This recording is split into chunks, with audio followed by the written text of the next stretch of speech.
I've noticed some comments on one of our most watched videos that I want to dive into. We're a small YouTube channel, but we're growing fast, and so most watch means a few thousand views for us. But it's a very important topic for homeowners, and it's about sump pump discharge pipes freezing up. Our first comment's from Sophie Fletcher 8423. Hello, our indoor hose needs to be replaced almost every year. Is there something different we can use? It's an 1.25" Birkin corrugated hose from Canadian Tire. We are looking for a solid rubber hose. Okay, I would scrap the hose option, corrugated or rubber altogether, and go instead with an 1.5" solid ABS or PVC discharge pipe. With solid pipe, you can effectively have slope towards the outside of the home. In this case, I would go with 1/4 inch per every foot. That way, when the sump pump is done its cycle, all of the water will drain out, leaving none in the pipe to freeze up. On top of that, corrugated and rubber hoses can be subjected to leaks and failures prematurely. Whenever we're removing a corrugated hose off an existing sump pump system, it often tears or falls apart when we're touching it. And that's a big problem if you're trying to prevent a basement flood, because these hoses can sometimes cause them. Okay, next up is Paul Gibson 9336. I've had a sump pump installed and plan on running 1.5" discharge line outside, sloped along fence line into buried 4" corrugated under a gravel patio with a pop-up drain. The natural slope will drain the water off my property. I plan on wrapping the above ground pipe with a heater cable and underneath 4" buried pipe to prevent any freezing. Comments or suggestions? Thank you, Paul.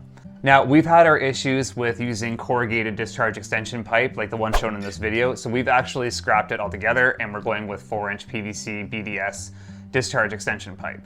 That way we can have good slope, in this case an 1/8" per foot is the minimum, and that water can run out every time it cycles. And if some ice does build up in there, it's more likely to get freed up because the wall in the pipe is smooth.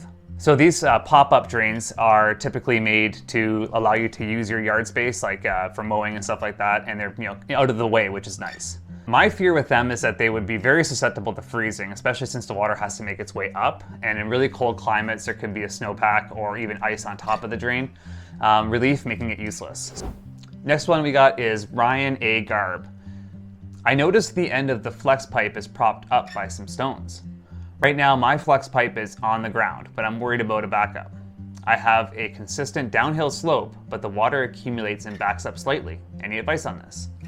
Again, I would recommend getting away from the corrugated pipe extensions and going with the solid PVC discharge extension. Solid PVC pipe, again, allows you to slope it, and the smooth interior wall will prevent most, if not all, ice buildup.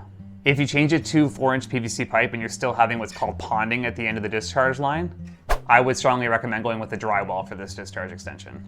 And one quick note I wanted to touch on, a common comment we get is that's not an indirect connection, that's called an air gap. I want to clear the air here about the differences between an air gap and an indirect connection. An indirect connection, like we show here in this video, is where the pipe is sleeved into a larger pipe. Think of like your laundry hose.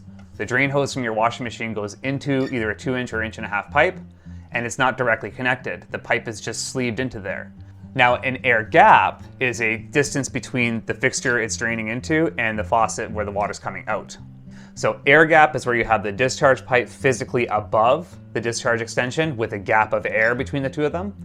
And an indirect connection is where you have the pipe sleeved into a larger pipe. This particular video has a lot of good questions and good comments on it. I put this video out about a year ago, and since then we've evolved our process to be even better. Our goal is to put homeowners in control of their flood risk with our trusted systems and continued support.